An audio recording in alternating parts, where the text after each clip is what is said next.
la vida hay momentos en que perdemos el rumbo y olvidamos el plan que Dios tiene para nosotros. Bienvenidos a este espacio donde juntos estaremos descubriendo el plan de Dios.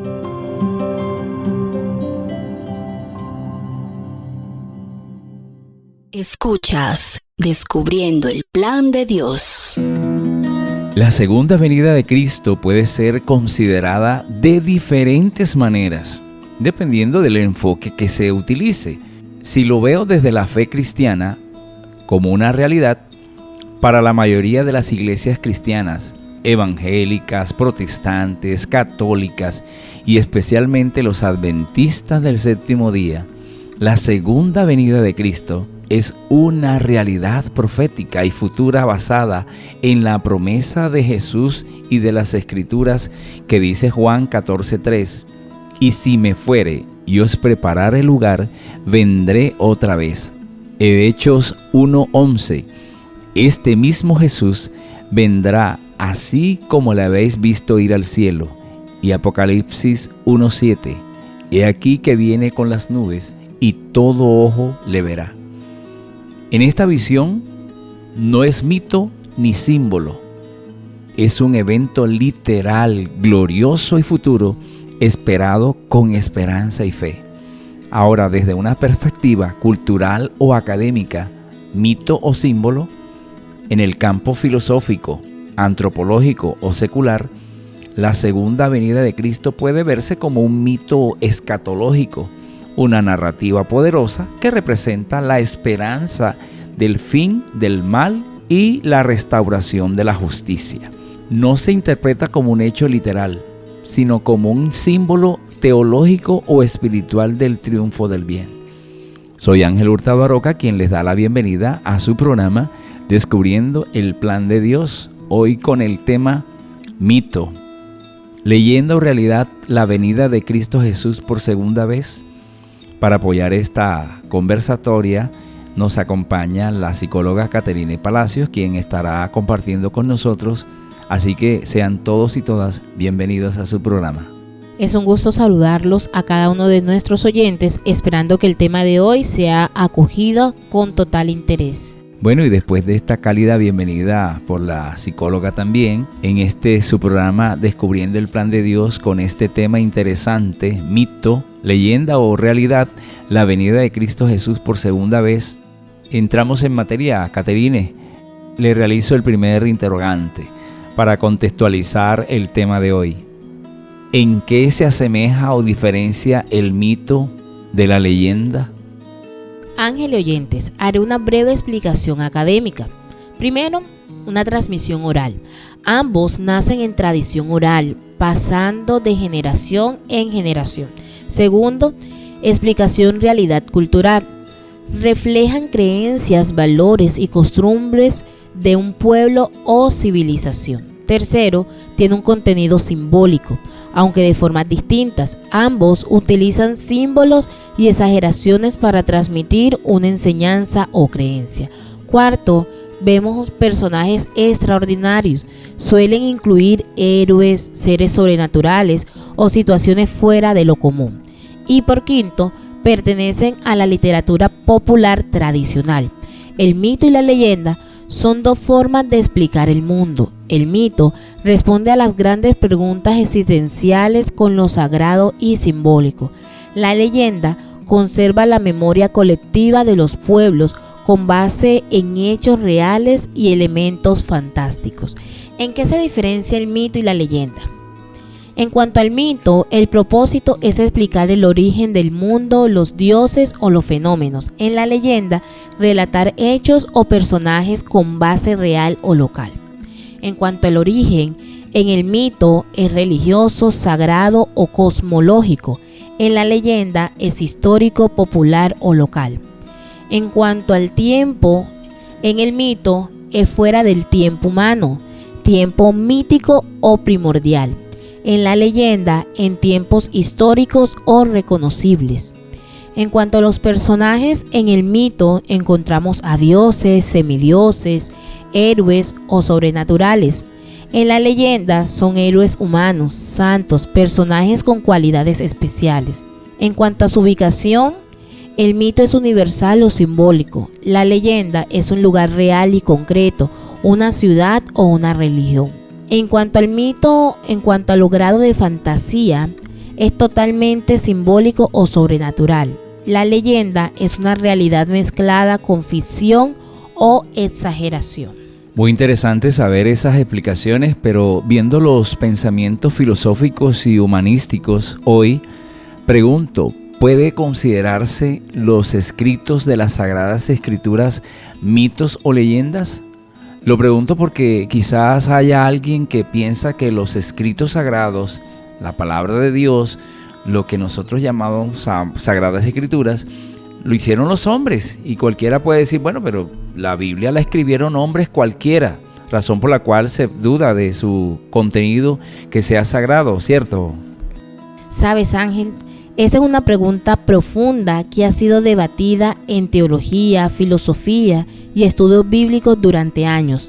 La respuesta depende del enfoque desde el que lo analices. Primero, desde una fe cristiana, es decir, desde la perspectiva cristiana, no son mitos ni leyendas. Para quienes creen en la Biblia como palabra inspirada por Dios, sus escritos son históricos, proféticos y espirituales, no ficticios.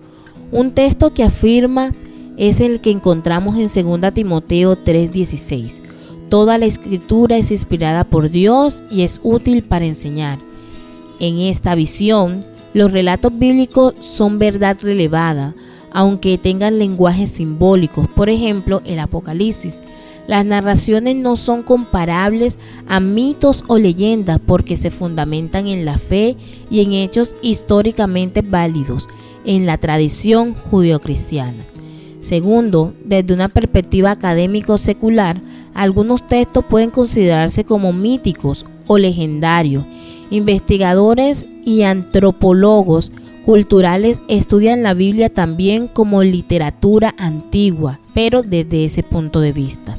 Historias halladas en Génesis, como el diluvio o la Torre de Babel, son comparaciones con mitos mesopotámicos desde ese entonces. Otros pasajes son vistos como leyendas históricas porque exaltan héroes de la fe como lo fueron Moisés, David, Sansón, con posibles elementos literarios añadidos.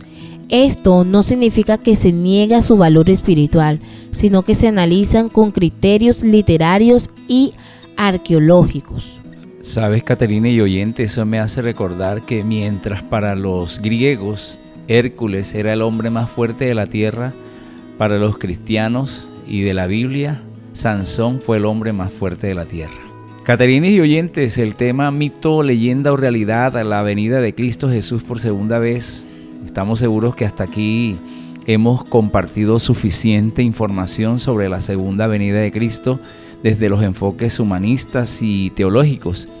Pero siguiendo con esta secuencia, pregunto, ¿a qué se debe que esta generación, esta generación, la actual, la nuestra, todo lo espiritual fundamentado en las Sagradas Escrituras no lo acepten? Y lo digo porque hubo un jerarca máximo de la Iglesia Popular que decía que eso del jardín del Edén de Eva y Adán, eso era una leyenda. El mismo jerarca de la Iglesia decía que eso era una leyenda. Esto se debe a la resistencia de muchas personas hoy en día hacia lo espiritual, especialmente cuando están fundamentadas en las Sagradas Escrituras como la Biblia. Se debe a una combinación de factores culturales, históricos, psicológicos y sociales. La explicación se las comparto en 6 ítems. Primero, una desconfianza hacia instituciones religiosas. Muchas personas asocian lo espiritual y lo bíblico con instituciones religiosas que a lo largo de la historia han estado involucrados en escándalos, abuso o ejerciendo poder de forma opresiva. Esto ha generado un rechazo, un escepticismo generalizado. Ejemplo, los escándalos en la Iglesia Popular, manipulación religiosa por líderes evangélicos extremistas, etc. Segundo, cultura secular y científica. Vivimos en una época en la que la ciencia y la razón son los pilares del conocimiento. Todo lo que no puede ser comprobado empíricamente o no se alinea con la lógica moderna, tiende a ser cuestionado o descartado. ¿Dónde está la evidencia? Es una pregunta común hoy en día, incluso en temas de la fe. Tercero, el relativismo moral. Hoy predomina una visión del mundo donde cada quien tiene su verdad. Las Sagradas Escrituras presentan verdades absolutas, por ejemplo, sobre el bien y el mal, el pecado, la salvación, lo que choca con el pensamiento posmoderno. Por ejemplo, la Biblia dice que algo es pecado, pero la sociedad actual puede verlo como una elección personal. Cuarto, el mal testimonio del creyente. Muchas veces quienes deciden vivir según la Biblia no reflejan los valores que predican. La hipocresía religiosa aleja a las personas más que cualquier argumento intelectual. Como quinto tenemos la preferencia por lo espiritualmente personalizado. En vez de adherirse a una fe con doctrinas establecidas como cristiano bíblico, muchas personas prefieren una espiritualidad religiosa libre, sin norma ni autoridad extrema. Por ejemplo, yo creo en Dios, pero a mi manera, o combinaciones del cristianismo con ideas de meditación, reencarnación, entre otras más. Y sexto, la falta de conocimiento. También es cierto que muchos rechazan lo espiritual porque simplemente lo desconocen. Juzgan la Biblia sin nunca haberla leído o la entienden fuera de contexto. La caricaturizan como anticuada o violentan sin examinar su profundidad espiritual y mensaje redentor. Caterine, considerando lo anterior explicado de los 6 ítems que acabas de mencionar, quedan varias dudas aclaradas y sabes que llego a pensar que Dios ha dejado suficientes evidencias y es el ser humano, es quien coloca obstáculos al plan de Dios, Caterine.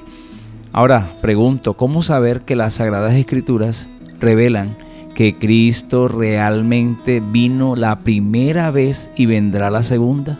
Para saber que las Sagradas Escrituras revelan que Cristo realmente vino la primera vez y que vendrá por segunda, es necesario examinar tanto las profecías del Antiguo Testamento como el cumplimiento y las promesas del Nuevo Testamento.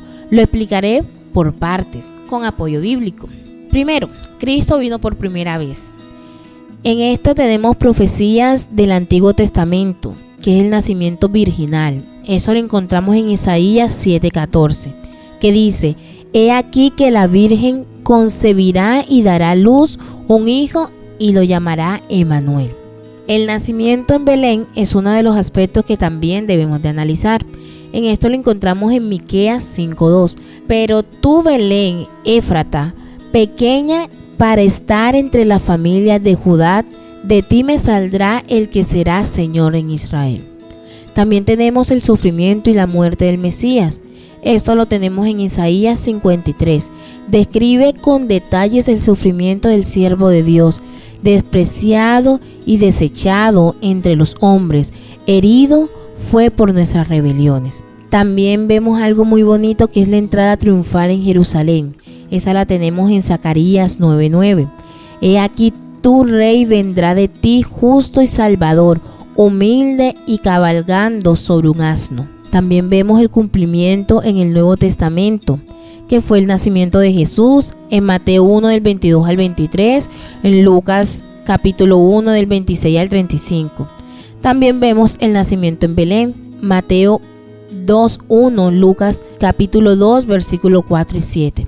Y por último, la vida, muerte y resurrección, que está en Lucas 24:43. Aquí vemos en pocas palabras que las profecías se dieron en el Antiguo Testamento, pero su cumplimiento lo vemos registrado en el Nuevo Testamento. Y asimismo vemos en el caso de la segunda venida de Cristo. La promesa del mismo Jesús en Juan 14 del 2 al 3 que dice: voy pues a preparar lugar para vosotros, vendré otra vez y os tomaré a mí mismo. También vemos en Mateo 24:30 que dice: verán al Hijo del Hombre viniendo sobre la nube del cielo con poder y gran gloria. También tenemos testimonios apostólicos en Hechos 1 del 10 al 11, que fue la ascensión de Jesús. Este mismo Jesús así vendrá como le hemos visto ir al cielo.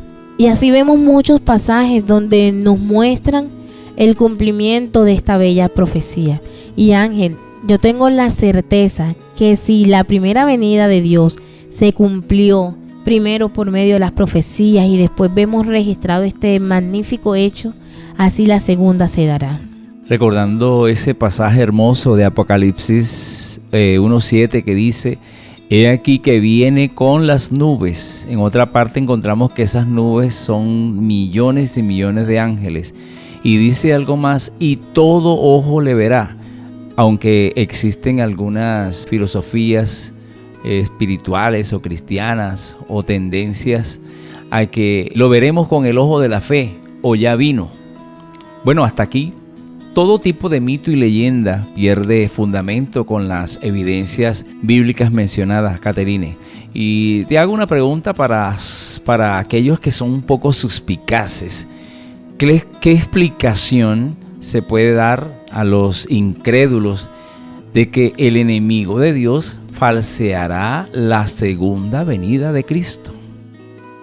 Ángel oyentes, es una excelente pregunta y toca un tema clave en la escatología bíblica, los eventos del fin, para explicarse a una persona incrédula, es decir, alguien que no acepta la Biblia como autoridad. Hay que combinar una explicación bíblica clara con razonamientos lógicos sin asumir que esa persona ya cree en lo mismo. Escucha con suma atención. Primero, la Biblia advierte de engaños sobrenaturales en los últimos días. Incluso si alguien no cree todavía, puede mostrar que la Biblia no presenta la venida de Cristo como un evento aislado, sino que advierte de imitaciones. Veámoslo en 2 de Tesalonicenses 2 del 9 al 10. Inicuo cuyo advenimiento es por obra de Satanás con grande poder y señales y prodigios mentirosos. Esto significa que el enemigo de Dios tratará de engañar al mundo usando milagros y señales aparentes para quitar el lugar de Cristo. Segundo, el objeto del enemigo o el objetivo del enemigo, que es engañar y recibir adoración. En la narración bíblica, el gran conflicto entre Dios y Satanás gira en torno a la adoración, la verdad y la autoridad. El intento de falsificar la segunda venida es el clímax de esa rebelión. En Isaías 14, del 12 al 14, describe el deseo de Satanás: subiré al cielo, seré semejante al Altísimo. Por lo tanto, suplantar a Cristo en su segunda venida sería el máximo acto de usurpación y engaño. Como tercero, tenemos que Jesús mismo advirtió de esto. Jesús fue muy claro al decir que vendrían falsos cristos y profetas que harían señales para engañar. En Mateo 24, del 23 al 27, entonces si alguno os dirá: mira, aquí está el Cristo, o mira, allí está, no lo creáis, porque se levantarán falsos cristos, harán grandes señales, porque como el relámpago que sale del oriente y se muestra hasta el occidente, así será también la venida del Hijo del Hombre. Esto muestra que la verdadera venida de Cristo será visible, gloriosa y universal, no un evento local o secreto. Y por último, pero no menos relevante, tenemos el razonamiento lógico para el incrédulo. A una persona incrédula puede preguntarse: ¿por qué tantas religiones? El cristianismo, el islam, el judaísmo esperan una venida final o una figura mesiánica. Si existiría un popular espiritual maligno, ¿no tendría lógica que intentar engañar a las masas imitando aquello que muchos esperan? Sí, Satanás quiere desviar la fe. ¿Qué mejor forma que aparecer como el Salvador? Esto permite que las personas vean que dentro de la narrativa bíblica, la falsificación de la segunda venida tiene sentido, aunque aún no lo acepten como verdad. ¿Cómo reconocer la falsificación? Según la Biblia, Cristo no tocará la tierra en su segunda venida. Esto lo encontramos en 1 Tesalonicenses 4, del 16 al 18. Su venida será visible para todo el mundo. En Apocalipsis capítulo 1, versículo 7. No aparecerá en ciudades ni templos, como muchos falsos cristos lo harán. Comparto un estudio científico sobre cuáles son los grupos religiosos que esperan la segunda venida de Cristo. En una encuesta realizada en el año 2016, el 79% de los cristianos adultos en Estados Unidos creen que Cristo regresará alguna vez. Evangélicos, alrededor del 95% cree en la venida. Protestantes afroamericanos, cerca de un 92%. Católicos, aproximadamente el 70%. Protestantes, y ahí van incluidos los luteranos, los presbiterianos, los metodistas, aún el 60% termina creyéndolo. La mayoría de los musulmanes creen también en la segunda venida de Jesús, considerando profeta y Mesías que regresará para derrotar al anticristo y establecer la justicia junto al Mahdi. En varios países musulmanes como Irak, Líbano, Túnez, Turquía, Pakistán, Malasia, Tailandia, más del 50% espera ver la segunda venida en su vida, verlo. Judíos no creen en Jesús como Mesías ni en su retorno, sino en la llegada futura de un Mesías humano conforme a la tradición judía. Pero adventistas del séptimo día creen en una venida literal, personal, visible y repentina de Cristo, seguida del fin del mundo y la resurrección de los justos. Enseñan los adventistas que la iglesia es el remanente que predice o que predican la segunda venida según el libro de Apocalipsis.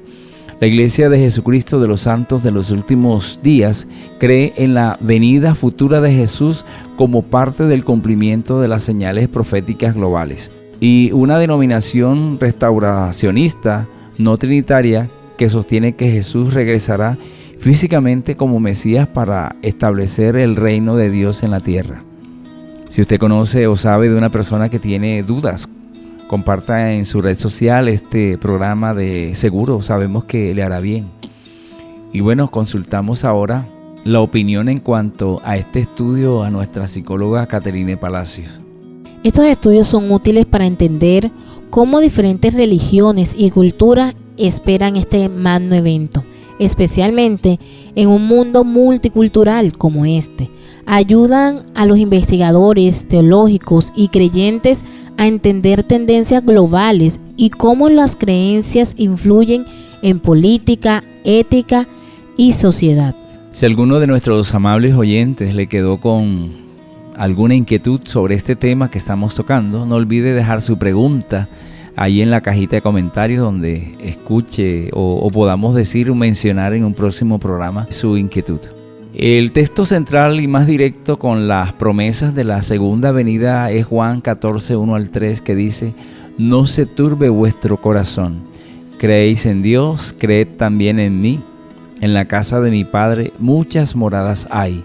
Si así no fuera, yo os lo hubiera dicho. Voy pues a preparar lugar para vosotros. Y si me fuere y os prepararé el lugar, vendré otra vez y os tomaré a mí mismo, para que donde yo estoy, vosotros también estéis.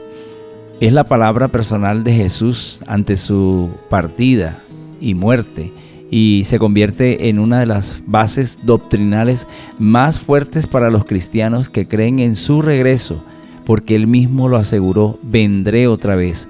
¿Qué lección podemos extraer de esta promesa, Caterine? No olvidemos que la Biblia está cargada de promesas y en este texto hallamos 3 elementos claves. Primero, Jesús promete irse, es decir, la ascensión. Segundo, promete preparar un lugar para sus seguidores. Y por último, promete regresar personalmente. Vendré otra vez para llevarnos con Él. Nosotros como adventistas del séptimo día, porque este programa es 100% adventista del séptimo día, no tenemos ningún problema, ningún reparo con que hayan personas de múltiples religiones o creencias, y compartimos nuestra creencia y esa firme esperanza en el pronto retorno de Cristo Jesús por segunda vez a esta tierra. Si en uno de los apartes de la Iglesia Popular menciona, creo que hablando de la venida de Jesús, dice: creo que de allí ha de venir a juzgar a los vivos y a los muertos. para nosotros los adventistas, estudiosos de la palabra, comprendemos que el Señor Jesús viene por segunda vez y que no es un evento de mito, no es una leyenda, es una realidad. La Biblia del Génesis a Malaquías y de San Mateo a Apocalipsis o Revelación es la palabra revelada de Dios y es para nuestros días. Todo lo que ella contiene es para el bienestar de nosotros como seres humanos. Y estamos seguros que nuestra audiencia, Caterine, ha disfrutado del programa de hoy. Gracias, Ángel. Gracias por esta invitación y a la audiencia por su sintonía. Bueno, y a ustedes por estar allí pendientes de nuestra programación. Quizás en la plataforma donde usted escuche este programa, usted podría dejar por allí un comentario para saber de usted. Le agradecemos porque ustedes son la razón de ser de nuestros capítulos y les invitamos a escuchar en una plataforma, lo que decimos, este programa, Descubriendo el Plan de Dios. Nos vemos en una próxima ocasión. Bendiciones para todos nuestros amables oyentes. Desanimado en tu caminar espiritual, Descubriendo el Plan de Dios, el espacio que te ayuda a encontrar respuestas para tu plan de vida.